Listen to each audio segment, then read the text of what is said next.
ঈদের টানা ছুটির সঙ্গে যুক্ত হয় স্বাধীনতা দিবস ও সাপ্তাহিক ছুটি, সব মিলিয়ে দীর্ঘ অবকাশ। আর এই সুযোগে দেশের বিভিন্ন প্রান্ত থেকে আসা পর্যটকদের ঢল নামে সমুদ্র সৈকতে। কক্সবাজারের লাবণী, সুগন্ধা ও কলাতলি পয়েন্ট সহ পুরো সৈকত জুড়ে ছিল উপচে পড়া ভিড়। সাগর তীরে যেন তিল ধারণে ঠাঁই নেই। সব বয়সী পর্যটকদের উপস্থিতিতে মুখরিত হয়ে উঠেছে পুরো এলাকা। কেউ সমুদ্র স্নান করছেন, কেউ বালুচরে বসে উপভোগ করছেন সূর্যাস্তের মনোমুগ্ধকর দৃশ্য।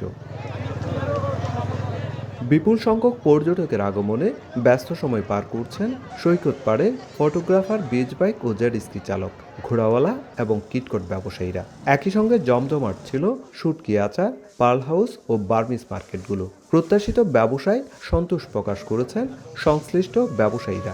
এক মাস পরে আবার আগের মতো আপনার রূপটা ফিরে আসলো। এখন আমাদের পর্যটক আসলে অনেক খুশি লাগলো। রোজার সময় ছিল না, এখন ভালো ইনকাম হইতেছে।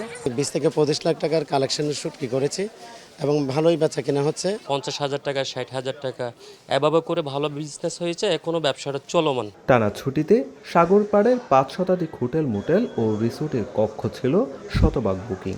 রেস্তোরাঁগুলোতেও ছিল চোখে পড়ার মতো ভিড়। সব মিলিয়ে পর্যটন খাত ছিল বেশ চাঙ্গা। পুরোপুরি আমরা হয়তো পাইনি, কিন্তু এরপরেও আমরা ভালোই একটা রেসপন্স পেয়েছি। আগামী পয়লা বৈশাখ পর্যন্ত কন্টিনিউ থাকবে আর কি। চেম্বার অব কমার্সের তথ্য মতে গত 7 দিনে 6 লাখের বেশি পর্যটক কক্সবাজার ভ্রমণ করেছেন।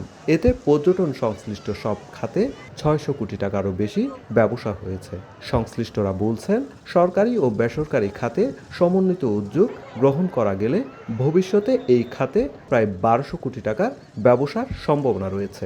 এই টার্নওভার এই মুহূর্তে আপনার 600 কোটি টাকার বেশি হবে বলে আমরা ধারণা করছি। আমাদের আবাসন খাত থেকে শুরু করে আমাদের পরিবহন খাত এবং আপনার সেক্টর অনুযায়ী যেসব মাল্টি স্টেক হোল্ডার এখানে আছেন, সবার জন্য বেশ ইতিবাচক ব্যবসা হয়েছে বলে ধারণা করছি।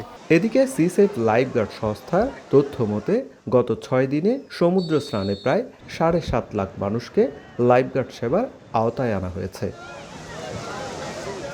সুজাউদ্দিন রুবেল, সময় সংবাদ, কক্সবাজার।